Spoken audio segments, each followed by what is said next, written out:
journey. Deal for the Emirates Airlines, filling in their turf, sent on their way, and Frankie Dettori wants the early lead. He's sending Folk Opera early. Folk Opera sprints away from them early. Vakara in the red cap is going to get up second. Just behind them, Moralakana's taken a nice hold. In the center is Halfway to Heaven in the 4 spot. Pace solid early on. Then we come back now to Dynaforce, who's taken back into midday. Oh, and suddenly they slow the pace right down up front. In the center, we have Wait a While, one of the greys, being tracked by the other grey, Forever Together, who's now 8 lengths off these leaders. Visitors back third last. Seeley Hill racing second last, and Pure Clan is 11 off the leaders. So they run past the grandstand first time round, and Frankie Dettori dictating things out here as he has Folk Opera on the lead. Has it by a length. Halfway to Heaven is quite content to track in the second spot, and there goes Wait a While on the far side, a length and a half off them now, not in any hurry out here. Vakari in the red cap continues to scrape the paint. Moralakana being patiently ridden from fifth is 4 lengths off the leaders. Then there's Dynaforce in the blue colours. Up alongside is Forever Together, who's now 5 lengths off the leaders. Visitors racing back third last, being followed by the long shot Seeley Hill, who's 8 lengths off them, and not going with them is Pure Clan. He's last by 5. They have a half mile left to travel now, and now they pick up the pace here. Still the leader is Folk Opera, but getting pressure now from Halfway to Heaven. Halfway to Heaven turns the pressure on. Wait a While right there in third, and Wait a While now going to pounce on those leaders as they go into the far turn. Just in behind that now we have Bakare down at the rail. Moralakana's in with a shot. On the far side, Forever Together. Visit, suddenly it's wide open. Visit's getting a beautiful run through at the rail. And look at Visit in the pink cap. He's just bolted through on the inside. Wait a While is in there, Halfway to Heaven. Coming home late for Kari. Moralakana, suddenly half a dozen can win it. Wait a While gets the lead. Visit down at the rail on the outside, Forever Together. And now the long shot, Seeley Hill, Forever Together. Together, Forever Together has won a thriller. Huge run from the long shot, Seeley Hill. And I just felt it was fitting, even though this is the Future Stars forecast, we talk about 2-year-olds on this show, to open it with the win of Forever Together in the Breeders' Cup Filly and Mare Turf back in 2008, because we lost a Hall of Famer, her trainer, Jonathan Shepard, this past weekend. And what a career he had. He went on to win another Breeders' Cup race in 2009 with Informed Decision. And also he trained with Anticipation. We're going to be having the With Anticipation run at Saratoga Racecourse this Thursday. So definitely somebody who deserves our respect. He also trains Stormcat. A lot of people forget that. And so the legacy he has left, the trainers he's helped push forward into the industry, they'll be carrying on everything that he brought to this sport. So Jonathan Shepard, much love to his family and friends. And again, a Hall of Famer inducted back in 1990. I got to bring into the show, though, this is, again, is the Future Stars forecast. And somebody who had a wonderful weekend with the 2-year-olds is somebody I consider a dear friend, and that is Cherie DeVaux. Hi, Cherie. Hi, Gren. How are you? I'm doing well. But I mean, before we get to the 2-year-olds, I really do have to say that your whole week was pretty on point, right? Because you had Cagliostro run second in the Smarty Jones. You had Gam's Mission losing the crop and still getting just beat 3/4 of a length in the Boston Spa. We had Vahva winning the Charlestown Oaks. It was just an incredible week for you. It was really busy. When I was at Parks and Charlestown as well, so a lot of traveling, but it was great. It's kind of what you hope for when you're building a program like I am, of just I have a lot of young horses, and so when sometimes when you have a lot of 2-year-olds, it takes a while to see that come to fruition, and this week seemed to be one of those weeks where it all came together. No, I gotta say, watching that replay back, Forever Together, I'm actually also reminded with you talking about your young horses. In the barn, yet to debut, you have a horse named Ghost Rider, who's by Ghost Zapper, of course, Hall of Famer, won the Breeders' Cup Classic, still holds the record for that. But I believe it's the second dam is Seeley Hill. So it's kind of, it's interesting. You see the stories continue through the progeny and then their progeny. It's like a book that doesn't end. Right, exactly. And so let's, actually take it back before we talk about your 2-year-olds. Let's go through the week as it went forward. And let's start with the Smarty Jones. I have a replay of Cagliostro, even though, again, he's not a 2-year-old. But still, we got to give him some love here. So this is on the 22nd, the Smarty Jones Grade 3 race. Tell us about Cagliostro, because he's shown a lot of ability, just has been knocking at that door, doing quite well for you. Yeah, so he's just a type of horse where he's shown a lot of ability. It's just taken him a while to get there. He's a really big colt who is continuing to develop physically. So he did get one start later on in the Saratoga meet about this time, and it was really just a place to get him started. And then we had him penciled in to run at Keeneland, and the dope rolled and banged his shin on the door frame the day before. So took a while to get that healed up. But as soon as we got him back to the races, he just seemed to put it together. We stretched him out at Fairgrounds, and he won quite impressively. And he followed that up with a nice, just beat at the wire, second place finish. And we did try to go the Derby route in the Louisiana Derby, but it was just a touch too far, which is fine. We'd all like to find that out, or I would anyway, before you get to such a big race like the Derby, because it's just such a tough race on them. And we gave him some time after that. He kind of just needed some time to fill in. He was just a little light and kind of just training okay until he finally started to put things back together, and mentally and physically. So he just missed beating Scotland on the wire. I know.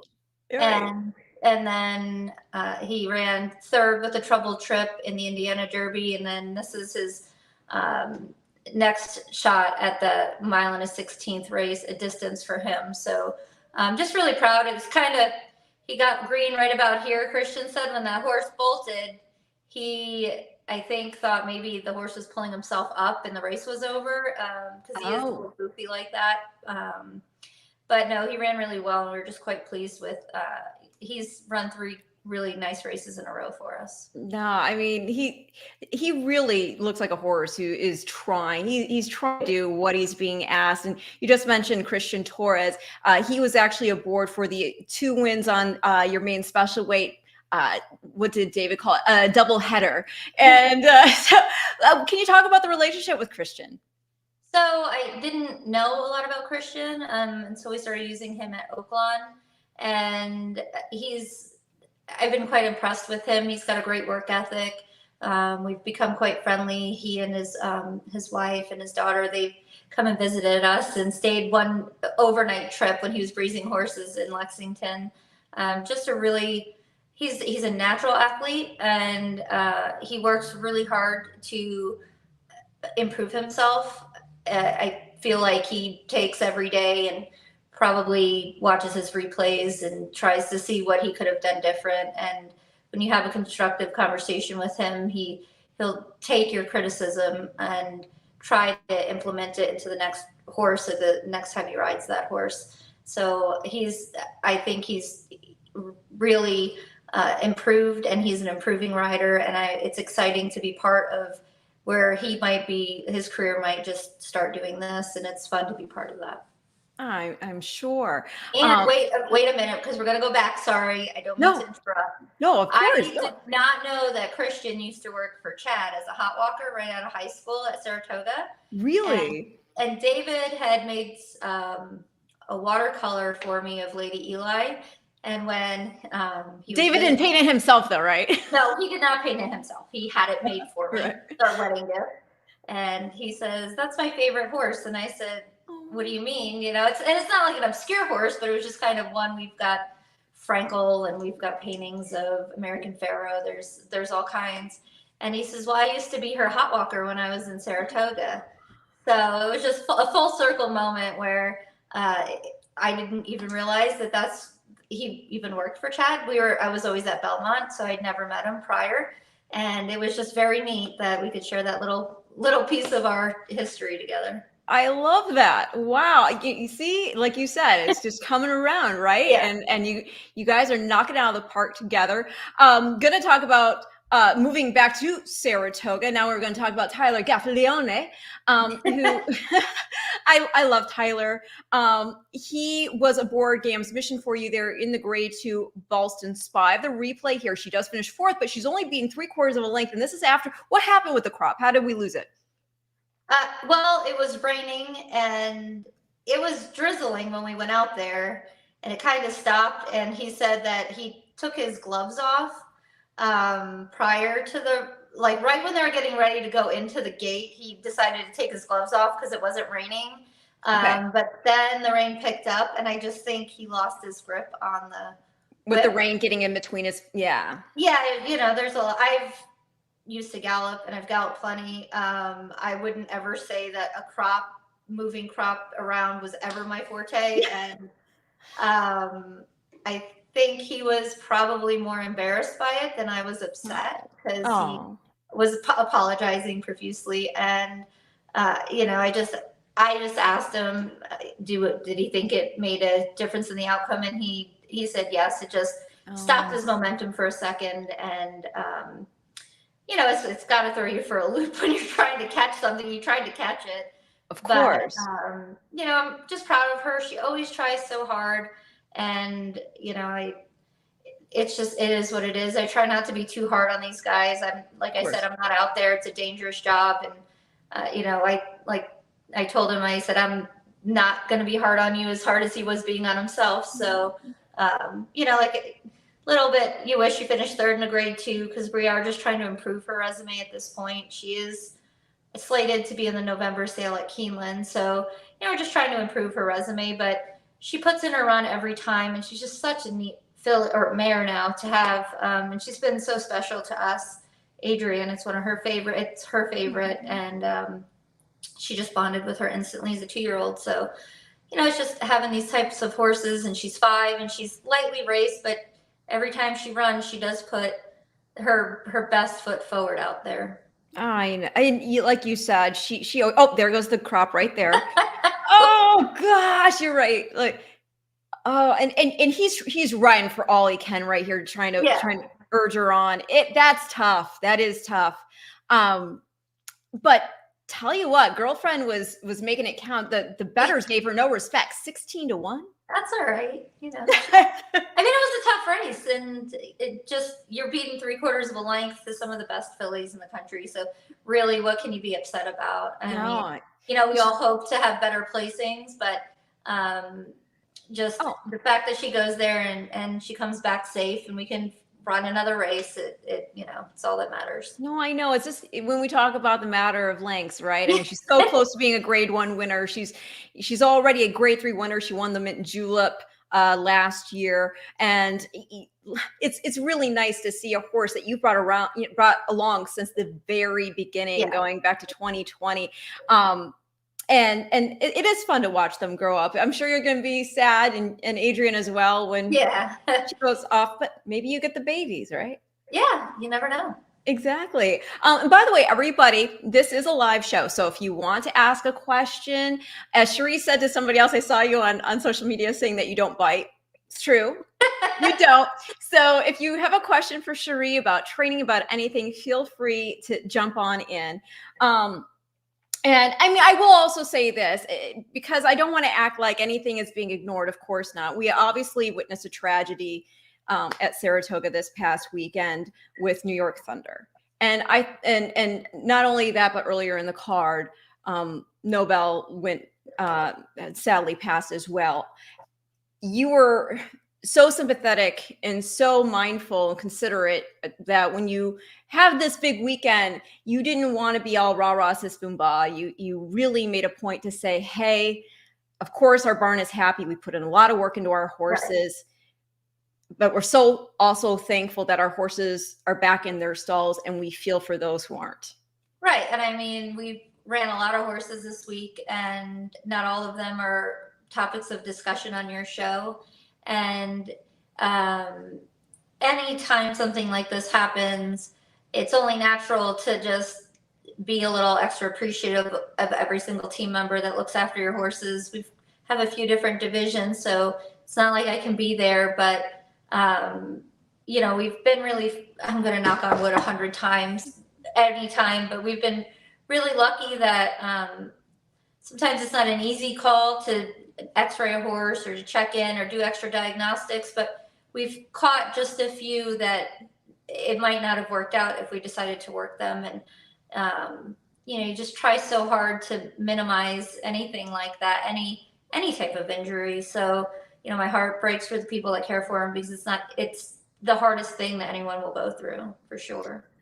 What just to move forward, because I don't want to make a jarring transition back to, what would you say is something we can do right now immediately sometimes horses just take a bad step. I should say that to everybody. Sometimes, I know we all want to find a reason. Sometimes it's just a matter of a bad step. I grew up on a horse farm. Sometimes they can just be out in the field and take a bad step. But what do you think something we can do immediately to maybe better ensure something like this doesn't happen? Well, I would like to think that there's so much technology available to all the trainers, and with the HISA regulations, that if there's a question on a horse, that you take the opportunity to just do a little bit more investigating. I'm reading a lot about the change of synthetic tracks, and I don't think that's that causes a lot of different, because they say injuries are less, but synthetic tracks are not without their own injuries, and a lot of them are soft tissue injuries, which horses don't come back from. And I'm not saying you know, every dirt surface has to be maintained and it has to be looked at, and every single injury, you know, what Noble was on the turf and New York Thunder was on the dirt, but every single injury, every single time something happens, it needs to be looked at individually. Can't be looked at as one blanket thing. And then what you need to do is say, and what I do if something happens like that is, where could I have made the change? Where could this maybe have been picked up along the way where the outcome would have been different? And I think that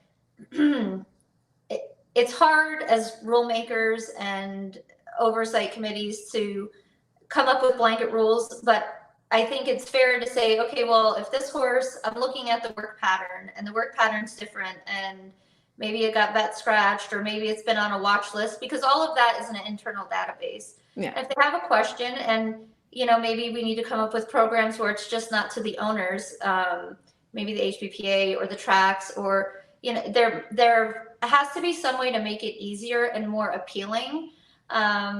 Because I can only speak for myself. I've run horses in places that have lesser purses just because it's a better spot, or I like the surface better. It's not just about, a lot of our industry is being painted with the brush of, we just want horses to run for money, and that's not the case. And I'm gonna knock on wood, I hate talking about this. No, but, I know. Yeah. It's just one of those things where I think we do need to just take this as an individual and just see what happened or what could have been different, and then change going forward, you know, with rules or different schematics that they do to try to negate having that ever happen again. To kind of now make that transition slowly into the half year talk, going back, for example, GAM's mission, you've had her since 2020. Here we are in 2023. What is it about your program and that you're able to bring a horse along like that and still have them performing as well as they do? Well, you really have to watch them along the way.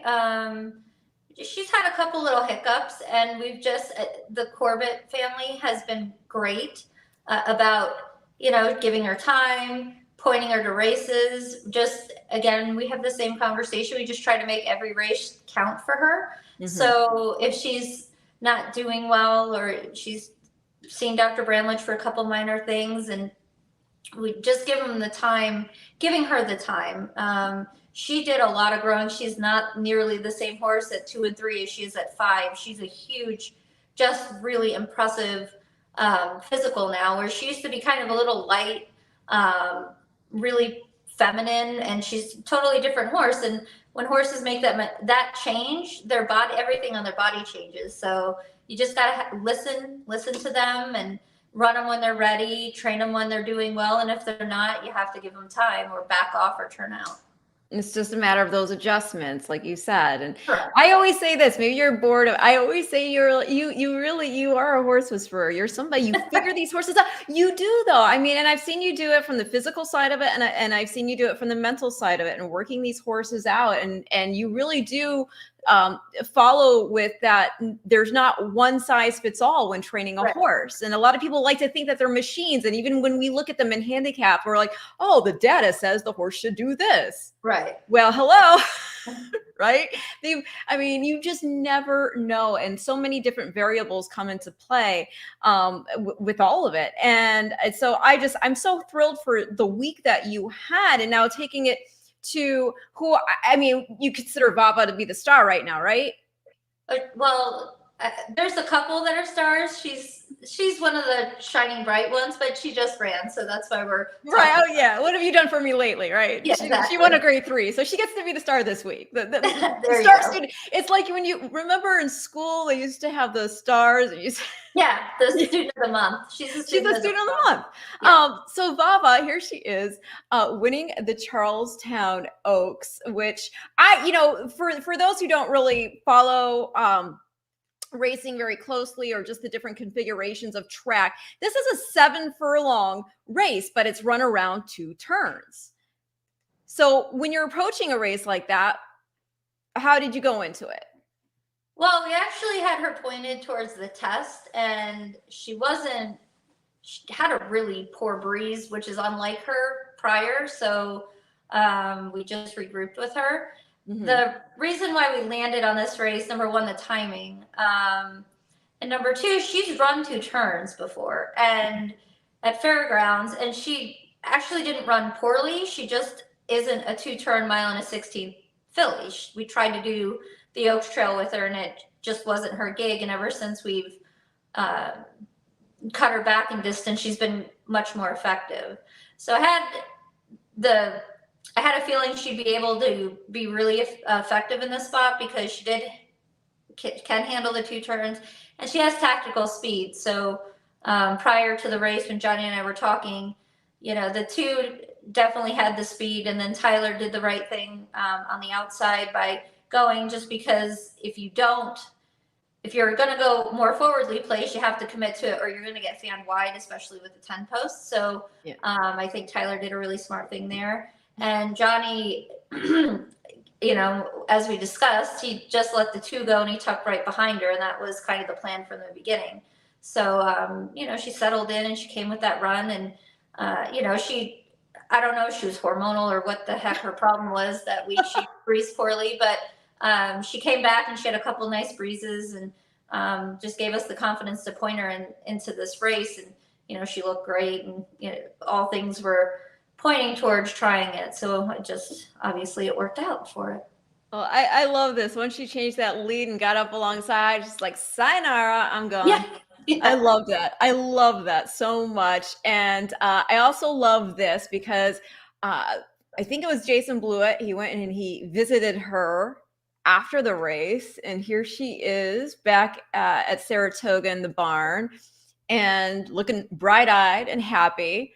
And you had a fun video too of the mints having Zevos and you can see she's got these white spots all over her. I have no idea where they came from, but she's getting like little blonde or white patches on her. I don't know. Interesting. Where that is, but she shipped back, and she just arrived to Becky Maker's farm this morning. She's going to have a little 2 weeks out in the field, which we did earlier in the year. Nice. In May, and we just turn her out, and we're pointing her to the Raven Run likely. So that's at the end, 3rd week of October at Keeneland. So there's really just more beneficial. Let her have 2 weeks hanging out instead of just keeping her around the barn. And Becky does a great job, and she's, literally steps down the street 5 minutes away from the track. So I ran out to check on her, and Shotgun Hottie's out there. So we went, gave them both mints and checked on them, and ran back and finished my morning. But And they're Yeah, both so by Gunrunner, right? both by Gunrunner. Love it. I think David was telling me, it's a fun fact, I guess, that her damn holiday soiree was second in the Charlestown Oaks. Well, so a reporter called me, and we were in the Apple store, so I'm trying to hear the gentleman, and he says, well, it must be nostalgic for you. And I was like, I think people give more credit because I'm usually just running on adrenaline and Red Bull or coffee. So I said, I'm not quite sure what you mean. And he says, well, when Book Review won, I think it was the first Charlestown Oaks. When Book Review won the first Charlestown Oaks, Holiday Soiree was second. And I was like, well, that does make sense, but I would never have connected the two because my brain doesn't work that way. No, I know. Sometimes I just find things and I was like, that's interesting. But sometimes somebody will bring up something like that, which would be completely logical to make the connection. And I'm just like, what? It just depends on my frame of mind at any given point in the day. Well, that's what I was just like, right now, I'm just trying to get out of this Apple store without David buying another iPad or a computer or something. You know, before I forget this, I was actually going to do this and suggest it as a surprise for you. I was going to say, you know, David, you should do this. I'm just going to say out loud, like, I think that you need some gear. At the very least, a coffee mug. Oh, we've been talking about it. And then, as with everything, they sent me all the pricing, and I have these great ideas, and then I get on a plane and go somewhere. So I just have to sit down and prioritize getting our own stuff. You need one that says DeVoe with the flow. Okay. You do. I think that works. It's a good slogan. You came up with Adrian's, now it's mine. DeVoe with the flow. I love because no, I mean, it's just that's the thing. I mean, you're just flowing, and so you go from this big. Yeah, right. You go from this big grade 3 win with Vahva. And by the way, I don't want to ignore, we have some comments. Here's Oscar. Gotta love the ponies. Richard, good afternoon. Ren and Cherie, I like your horse more than looks. How long did you work for Chad Brown? And do you have a favorite in your barn? Free tacos at Taco Bell today. Thank you. Oh, well, maybe we can link up and go get some tacos. I worked for Chad for 8 years, just shy of 8 years. And we love more than looks. He's quite accomplished in his own right. So, and no, I cannot have, my favorites are in the barn are Jack, Zevo, and Bully. You know, the ponies are my favorites. Yeah. They're there all the time, but I love all my horses. Is Jack the one that goes in the office with you? They all go in the office. Oh, okay. It's like part of the, like they become ponies and they have no boundaries. They know where the treats are and they just walk right in. Hey, you know, they're clocking in their hours. Exactly. So coming in for the treat. So let's go ahead now. Let's take a look at Depiction. He was making the second start of his career. And the first one, the second start, you kind of knew that so long as he could work out the trip, he was bound to win because he went through so much, I think crap's okay to say on here. Yeah. He went through so much crap in his debut that the fact that he ran as well as he did, you just knew that given the next opportunity, he was going to put in some big type performance. So this is at Ellis Park. This was on the 27th, race 4. And this is a son of More Than Ready. And let me pull this up. Son of More Than Ready. And his mother is a half sister to Hawkbill. And she's also half to Free Drop Billy, but outside. Right. Black blinkers. You know, with him being a turf horse, you know, the Hawkbill multiple Group 1 winner. Oh, let me turn the volume down. Sorry. And they are racing. So he's here in post 7, I believe. Flashing speed. Sneed. And there we go. So tell us about the fact that you guys got him for a steal. He was only $80,000. Blows my mind. I know. Well, it blew my mind when it was like slowing down around 50. And I was like, there's no way I'm going to be able to get this horse for the maiden auction. But so he, you know, I think he just slipped through. He's quite immature and he still has a lot of improving to do physically in that respect.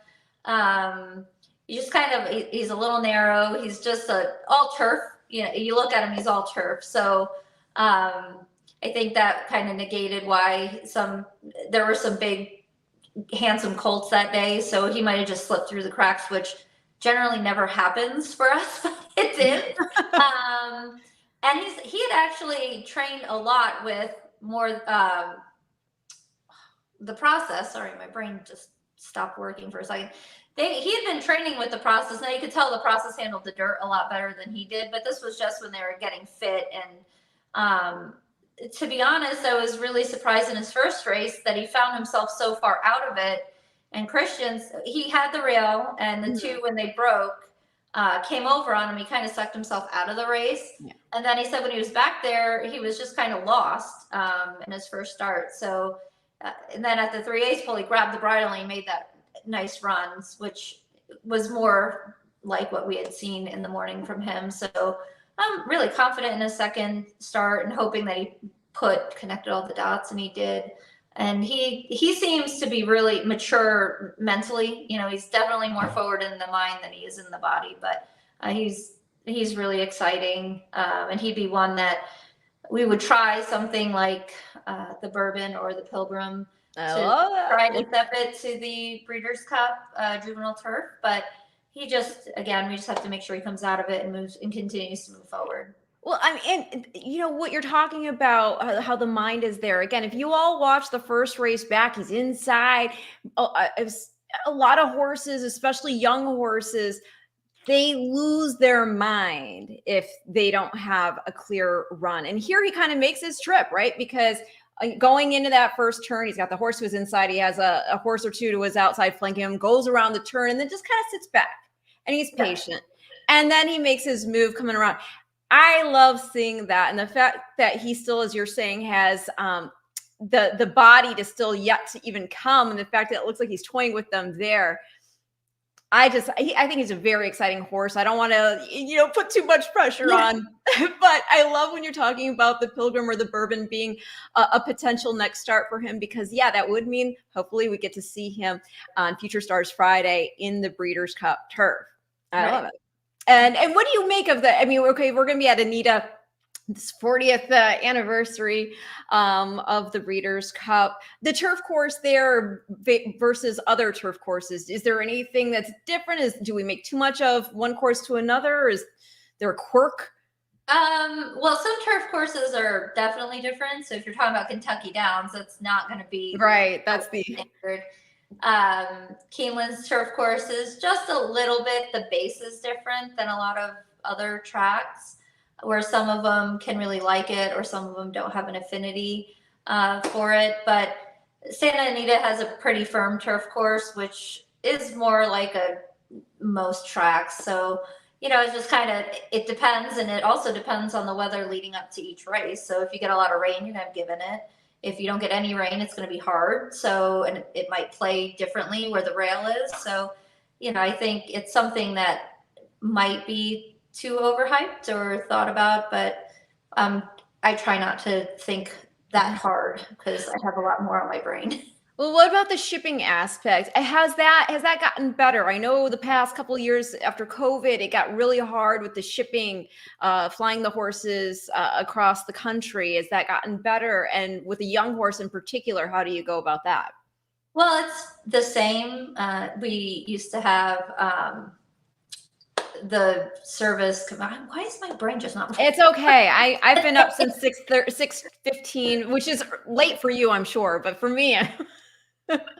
Well, so now we have to go through FedEx, which FedEx ships, and shipping equines is not their number one priority. Shipping is. So we just have to work with their plan. Do they show up with the tape on them? The FedEx tape? No, they put them in containers. So they put them in containers and they load them on. Instead of loading them on the plane and it just being a cargo where they built this all around. So it's quite different for them. But it's just logistics. So you just have to be organized. And if you go, everybody's Breeders' Cup and so forth has been really good about trying to get, like priority to the horses that are running on Friday and, if they can wait. So everybody's been trying to do their part to make it as easy as possible. And like a horse like him, we shipped him to Ellis right before he ran last time, and he's been up there. When it comes to training, he's pretty straightforward, so it wouldn't really throw him for a loop. Well, what is your preference? I know some trainers like to get there well in advance and some wait and just show up after they've completed the final work.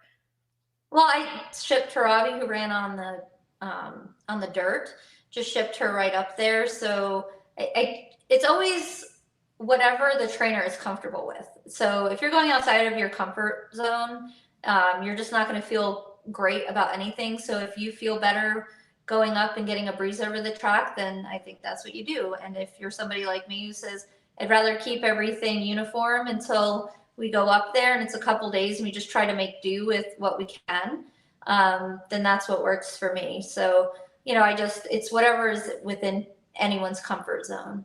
Yeah, it makes sense. And because, as we were talking about, every horse is different too. And so I would assume some will continue to thrive if they have their regular routine. Maybe some get thrown a little bit for a loop if they're suddenly in a different stall, different air, smelling different horses. Yeah. It all depends. Especially, you have to be careful, especially with young horses, training on different surfaces. That's one thing. So if you bring them up there early and you breeze them on the track and they don't really get over it, and then they've got to gallop another week over the track and you're not sure, I think it can be a surprise when they run on it. I'm okay with that, but and that's usually what we did. I obviously have limited experience, but when I worked for Chad, a lot of times we just shipped them up right before the race, and it worked out great. Oh my gosh, and you would be in the paddock like selling 3 horses. Wonder Woman. Huh? I can only hope until that point myself. Exactly. No, for sure. So, okay, you win that race again, race 4 with Depiction. That was his second start. Then in race 5, same day, same sire, More Than Ready, who, by the way, everybody, fun trivia fact for you. More Than Ready held the record of most progeny wins in the Breeders' Cup. His progeny had amassed 7. Well, then this past year, Into Mischief's Wonder Wheel put him up to 7, and then Tapit with Flightline that bumped him up to 7. So those are the 3 that top the list. Here we have The Process, aptly named because you guys all have The Process that you employ there. And he is, again, a son of More Than Ready, and he's out of Eblouissante, that is Zenyatta's half sister. So we'll go ahead and pull him up here. This is his debut. He wins first out, which I know you don't mind if a horse wins first out or not. You don't have that pressure on you. So the fact that he did you anticipate that he was sitting on this performance, or? Well, he's always been impressive ever since the breaking process. The process. Sorry, I'm gonna have to point it out in my head every day. Every time. He's been very straightforward. He doesn't act like a 2-year-old now. He reared up in the paddock, and that's how he is. He feels good, but he's not bad. So he might jump around, go into the track, and as soon as his feet hit the track, he just acts like he's a 5-year-old that's done this his whole life. And he's a big, strong, powerful horse. He's really handsome. He's pure, like jet black. Ugh. And he's really been forward. So it didn't surprise me. Now with him going a different direction, Depiction, been straightforward. Now Christian post-race said this horse was kind of keen. Every time he put his hands down, the horse wanted to run off with him. Okay. And he gets a little leg weary in the stretch. So a horse like him wouldn't be so apt to put him right into a stakes race and go 2 turns and go to these big things. If he develops and we can stretch him out, we hope to be a classic horse on the dirt. So, his timeline and how we go forward with him is going to be vastly different than Depiction at this moment. And all the partners are great on that. We give them the expectations of what we want, and it's hard, especially a young stable. I think we're still relatively young in the whole scheme of things, to not want to just try to get there. But for him, his better days should be way up ahead of him. So we'll just have to develop him a little bit differently with manageable expectations. So, because he does have to stretch out and hopefully go 1 turn in allowance race at Churchill instead of just going into a 2-turn race with horses that have had more than 1 race. It's kind of just try to let him develop a little bit differently and mature and come out of that race and make sure he's doing okay. And it's a great, mentioning the owners. I mean, it's a great ownership group. Just some of them, Belladonna, West Point, and of course, Jane Lyon, Summerwind Farm. She bred the horse. And I think I love all the connections, going back to talking about connections, because obviously Jane Lyon bred Flightline, and West Point's part of this ride. And of course, David scouted Flightline out. David and Gordo, everybody. I haven't said his last name once. It just, although he's got the vest that says Mr. DeVoe, right? Yeah. Whenever he thinks he's funny, I'm David DeVaux. He's low key funny. He's like, he'll throw in a zinger, and yeah, you won't be expecting it. Exactly, it's so good. But so the fact that this horse, again, out of a half sister to Zenyatta, it's got to make it feel even a little more special. To see him shine at First Asking. Another horse that we're going to be seeing debuting very soon is actually his cousin, and that's Rev.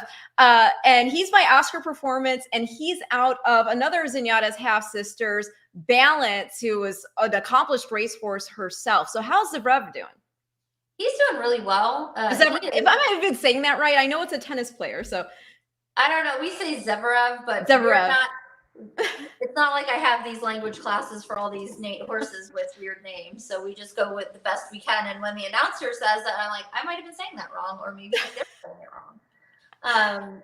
But no, he's a hunk of a horse. He's big, and he is, if I'll go say, oh, this baby, and whoever's riding next to me, like, that's not a 2-year-old. And it most certainly is a 2-year-old. And he is just all boy, and he's beautiful. He's beautiful to watch on the track. So you keep talking. I'll pull up. I know West Point has a video of him working there at Saratoga. So you keep talking about him. I'll see if I can find it here for you. Yeah. So he was entered last week, and it rained off the turf, and he's by Oscar Performance, but he's got really high knee action. He's a bigger horse. So running him on the dirt first time going around a ground is not really what we wanted to do with him, and we'll just wait, and if we can get in the race next weekend on Saturday, then we'll go that route. But and he's quick. He's held his own. He and the process have breezed together, and two little Bang brothers out there. I love it.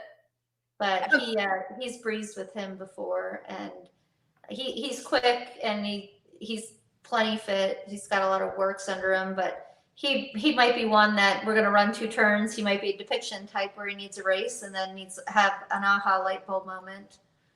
I have the video here. Yeah, we love Jason. He's a good videographer. Yeah. So when do you get a sense? I mean, when the horses are working in the morning, right? There's only so much that we can still know. There are horses that we know are morning glories, and then they don't perform in the afternoon, and there are vice versa. Horses that are just so slow in the morning, and then they show up in the afternoon. You're like, wow, where was that? When you're watching them work, and you do see, again, the process win first out, how much more encouraging, even though you may be looking at a different surface for him, is that? Well, you're really watching them work and seeing how they're developing from week to week. And are they improving? Are they stuck at a spot that maybe it's not really, you're looking for something more, so maybe you got to give them time off or regroup with them. So, like, really, you just look at it as a whole, watching them gallop, watching them breeze, watching them just around the barn.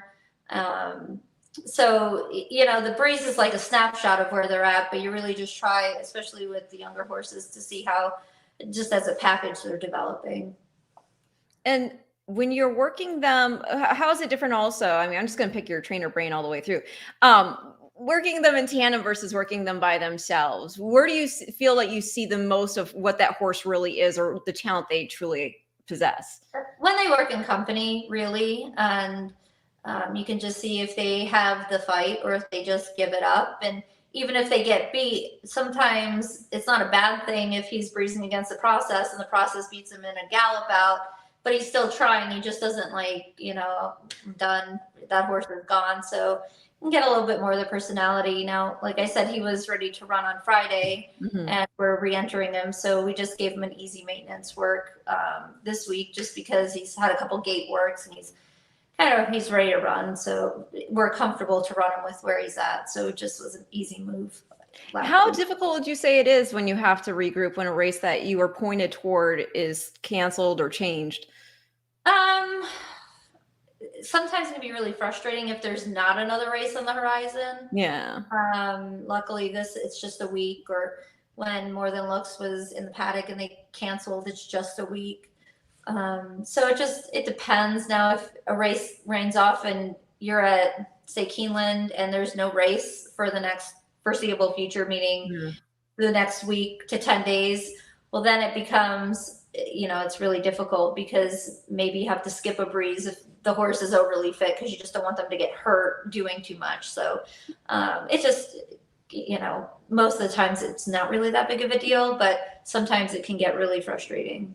Yeah, no, I'm sure it can. And one of the things, and I know it's a pipe dream, I know it's not possible, but the one thing I wish we could do with horses in terms of working them is, I mean, any equestrian discipline, what we do to one side, we do to the other side, right?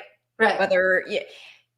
Here we always work just the one way. And that's one thing I do wish that we could do with the horses. I know at Green Tree, they can work both ways. Right. Look, I don't even know how it's possible to organize something like that with track to track. I mean, places like Keeneland have that open space. Fairhill, you can hack. Right. Do you think that is a completely implausibility to ever try to implement? You know what I like? So at Keeneland, we have a big field in the back. And sometimes it does a horse good who just might be starting to just get bored or get sour of training. Yeah. You can take them out a couple days a week and just hack them around there. Some of the fillies that you can see them starting, their brain starts to go. So you can do that. I would just like to see a little bit more options. Obviously going both ways, keep them more balanced, but just more options of what you can do in training, because here we are limited as to what. Saratoga is great because they have a couple different courses and you can go for long walks. They have Clarecourt, but you have the middle of Clarecourt where I've taken a couple horses out in the past and just, they're not using themselves. So you take them in a smaller circle just so that they start to get underneath themselves. So it's one thing, but a lot of these racetracks where they're built, they're right in the middle of cities, and it has developed around them. It probably was open for a very long time, but then, the community builds up around them. So it's hard to do, No, I know. One of the things I always remember is with Seattle Slew, they did a little dressage with him to get him supple on both sides and whatnot. And that's something, going back to talking about soundness, that I always thought would be so great if these horses could really be worked more dynamically. But it's been a process in finding ways to find that same sort of fitness in the scope of what we're able to do, as you're talking about with the advancements in buildings and growth around these tracks, being surrounded by highways, streets, everything. They don't have the open fields. That's why I've never been out to Fairhill, but I just hear it's absolutely beautiful. Yeah, well, I'm same. I've never been out there, so I'd have to go on whatever you want. Have you been across the pond and actually watched any horses work there? I went my first trip to Tattersall's last year, and that's right. I remember you telling me that. Yeah, I didn't get to see any horses work. I was just there for basically 2 days of the sale. Maybe it just always depends on my schedule and what we're doing here. So I would like to. David did get a chance to go and see a couple different yards and watch some training. So it's something I would like to do. Just to see different, it's interesting to me, the different ways people do it. And it doesn't matter, because in the first weekend of November, everyone's going to be competing, and some European horses will win, and some Japanese and some American horses will win. So it's always so much fun to see everyone's different methods come, and everyone's competitive.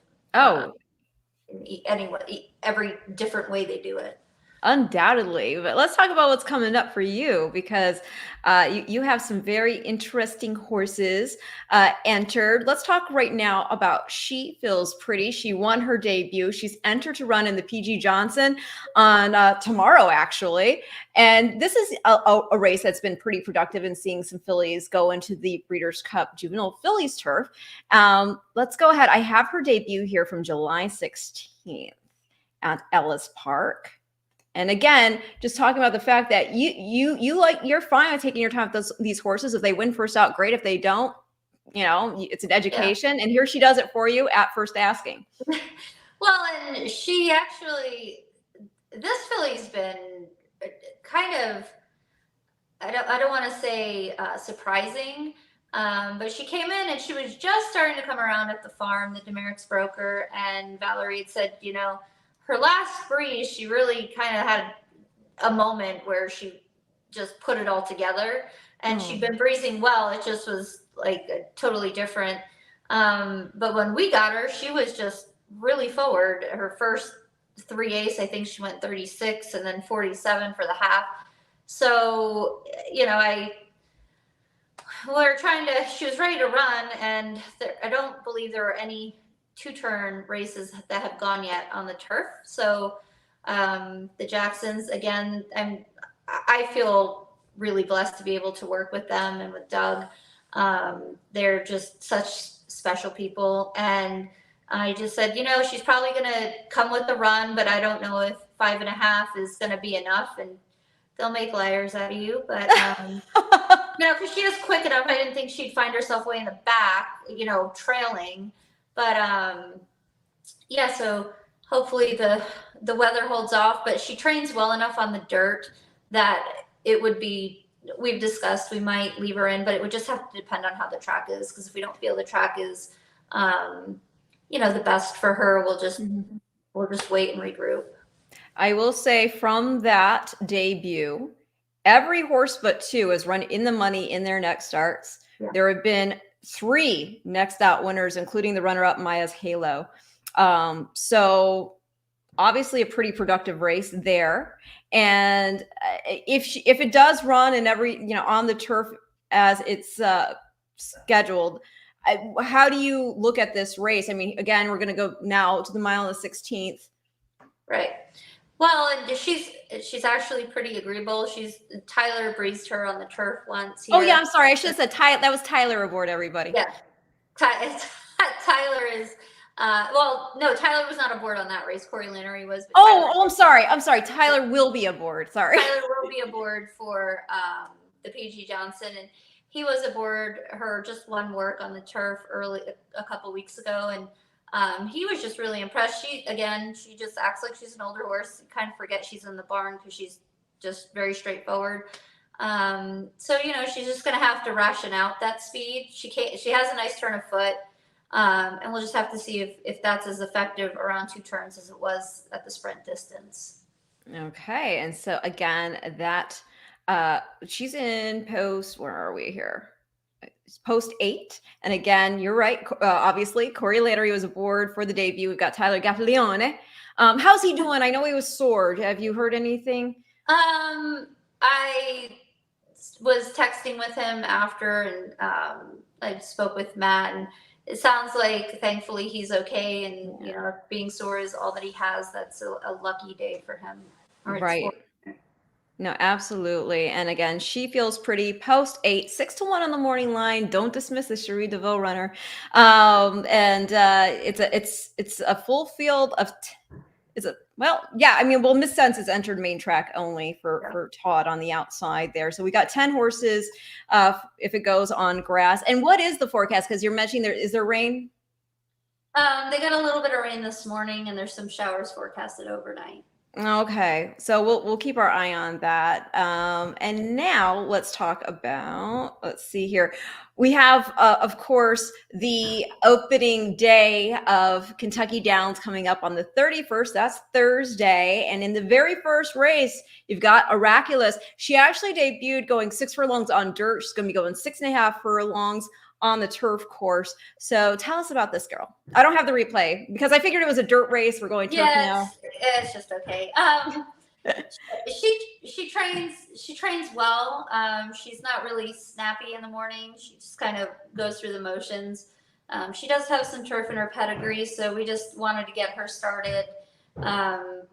Get some experience, get fitness, and try her. This is a weird configuration. Yeah, well, it's a weird distance, 6.5. So it's kind of like a middle distance. It's not as fast as a 5.5, where I think she would get outrun, and then it's not putting her to a mile right away. So it's a good opportunity to try, to put her on the turf and not have to do one or the other right away. So, but she came out of that race in really good order, and she trained forwardly.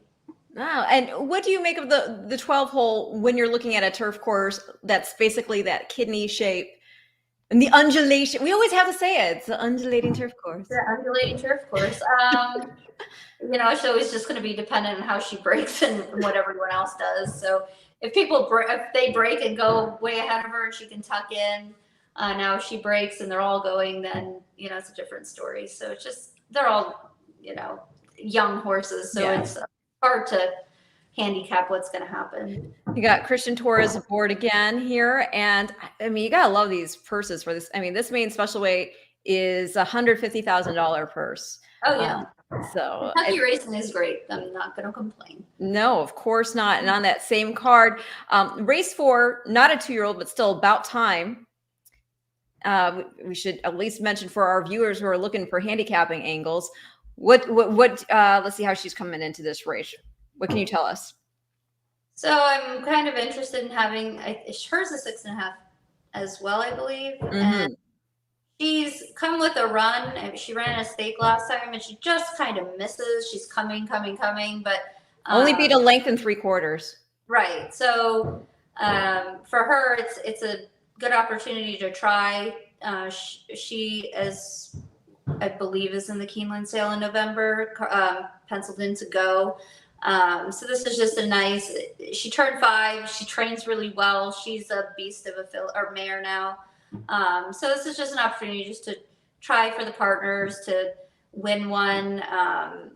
Some of her speed, I think, has gone out of her as she's gotten older, because she was quite quick as 3 and 4. So, we'll just have to see. And I just like the fact that it's a little bit farther than the 5 or the 5.5 for her.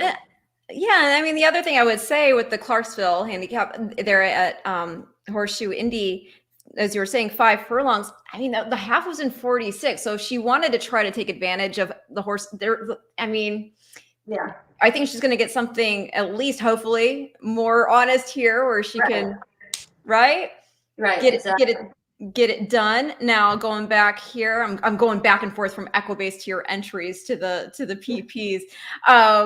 At Saratoga on the 1st, you've got Taking Candy in the Saranac. Yeah, so he's, what is he, 2 for 4 now? He broke his maiden second time out. He ran an okay race in this first level allowance the first time he tried it, and then super impressive to gut it out in an allowance race up there. So he's coming in this race. He looks great, and he's training great. So he's got Jose back on, and it's the same distance and the same turf course that he won at. So he's got those things in his favor. Now, there are other horses that have faster speed figures, but it's not outside of his scope to be able to get that one done either. No, not at all. You gotta, what's the point of running the race if you already know who the winner is, right? No, exactly. And then looking back at Kentucky Downs, I'm there all weekend. I'm excited. We're driving down and gonna live it up there. Yeah. It's. Are you gonna be there in person or? No. This week it's hard for me just because I traveled so much last week in Indiana. And Keeneland, and they've all been on the go. So I just appreciate them so much. Of course. I mean, it's a team effort with these horses and every job is just part of that equation that makes the horse, right? So at Kentucky Downs, the name of this horse, you got to give me the backstory. Frothy. She's white as white can be. She's frothy.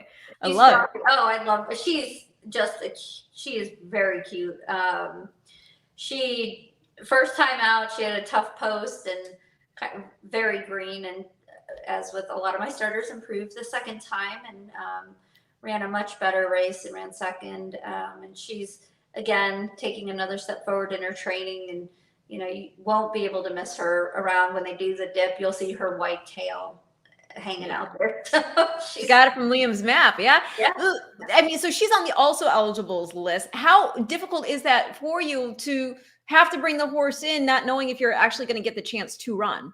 So they're usually pretty good about letting you know if somebody scratches ahead of time. So scratch time is the day before by 9 o'clock. So hopefully if somebody's going to scratch, they are kind enough to let them know beforehand so we know to go.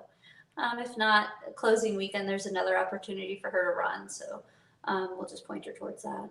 All right. And then also on that same card, race 6 in an allowance, you have Zartonis?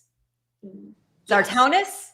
I say Zartonis. The owner says Zartonis. So, and it means Joker in maybe Polish or something with for joke. So his is 7 furlongs, and he's kind of he's another one. He's a really neat horse. But he just kind of is on and off, and he kind of gives the impression that he wants to go a little bit farther than the 5 or the 5.5. So this is just an opportunity, again, at a weird distance that you don't get. It's not a weird distance on the dirt, but on the turf, it's hard to get a 7 furlong 1-turn race. So just be interested to see if he's again drawing on the well, I don't know. I just, when you're coming off a week like the one you just had, you gotta, I would imagine it's feeling good and that you're hitting the right notes with the horses. And I don't know, there's just something about a barn with momentum that you see that continue to roll. So I don't know how have you, is it just so much work that's gone into it that yes, you appreciate the wins, but you're too tired to celebrate, or were you able to enjoy it?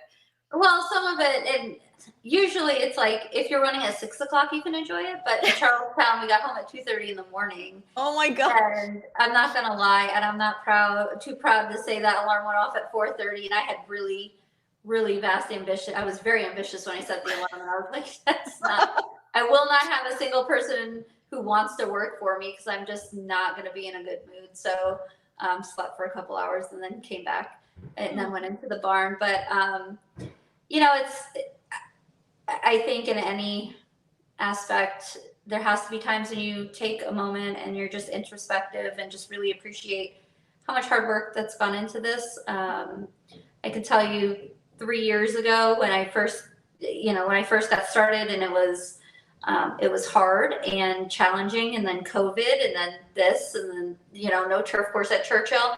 It's not been without its challenges. And, you know, so I try every couple weeks. I can't say I do it all the time, but just really reflect on it and just really try to be grateful for that, because, you know, this compared to just a few years ago, it's amazing. And I'm just really appreciative of it. And even the bad things or the times that struggled, you have to appreciate those to really appreciate when good things happen.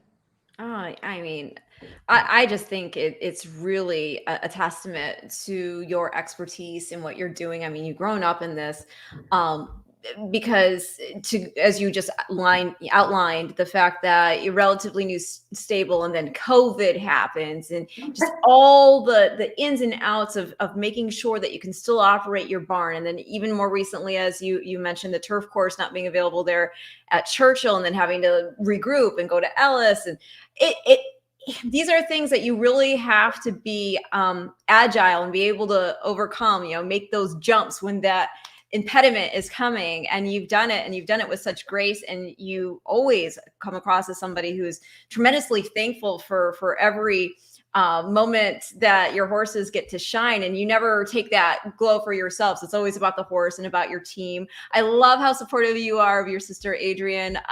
She's been doing some analysis, I know, at the fairgrounds, which was cool during that meet going on, and sharing, you know, not just her insight but her personality, which is so great. And I don't know. And of course, I always bring it up, but I love when you share the video of her getting dumped by Daniel. Oh, everyone loves that video. I hope I'm not going to do it again because now she's older and if she gets hurt, right, then it's a problem for me. So she just had a hip surgery that she came out. Oh yeah, no. After she learned a lesson. She came off the track on a 2-year-old a couple of years ago and said she was good. And I said, don't say that until you get back to the barn. And no sooner did she launch her, right off. Are you serious? That's Yeah, and Reagan was like 8 or 9, and she's like, "You told her not to say that," you know. She is, but you know, I think it's fun. I don't have any kids of my own, so Adrian, who's 16 years younger than me, it's been really great watching her grow up and mature, and you know, find her own way. I don't know if she wants to do this for the rest of her life, but it's like, you know, I become a proud sister watching her. Just shine in her own right. I never want her to stay and always be my assistant trainer and always have, you know, that people I think it's natural to compare, you know, your sister does this. And I love how she takes the bull by the horns when giving the opportunity, like at fairgrounds, and she did awesome. And I can't tell you, I'm probably more proud of her than anybody else. So, you know, it's just kind of one of those things. I see. You make it a family affair, whether it's the human or the horse, and it's just so great to see. And I am honored to call you a friend, and I root for you. And I want to see these horses at the Breeders' Cup, so let's make it happen. All right, let's do fingers crossed. You got it. Well, it's the hard work you put in. I wouldn't say there's any luck to it. I say it's your tenacity, and again, just so happy for you and everybody. Cherie is a wonderful resource, and she's friendly. And as again, she said before, she doesn't bite. So if you're curious about horse racing or you have questions about a horse, she's one of the best people you could ask about just horsemanship in general, racing, anything. So I have to thank you for giving us your time today. And again, looking forward to what's coming next. To the rest of you all, this has been your Future Stars forecast on a 2-year-old Tuesday. Trust the process, and we'll talk to you next week.